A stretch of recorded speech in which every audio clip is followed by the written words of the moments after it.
Salomatligingiz haqida qayg'urayotganingizni bilamiz va argon haqida ko'plab savollaringiz borligini tushunamiz. Bugun aynan mana shu savollarga javob beramiz. Argon qancha vaqt davomida qabul qilinadi?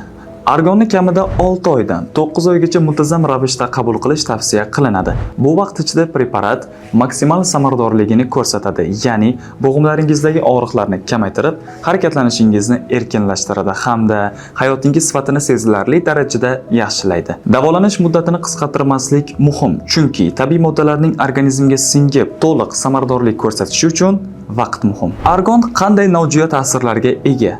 Argon to'liq tabiiy va xavfsiz tarkibga ega bo'lganligi sababli deyarli nojo'ya ta'sirlari mavjud emas, ammo homilador hamda emizikli ayollar, kista, mioma yoki boshqa turdagi o'sma kasalliklar mavjud bo'lgan insonlarga argonni qabul qilish tavsiya etilmaydi. Argonning narxi qancha va uni qanday xarid qilsa bo'ladi? Argonni faqatgina bizning call centerimiz orqali xarid qilishingiz mumkin. Bu orqali siz mahsulotning sifatiga kafolat hamda eng yaxshi xizmatni olasiz.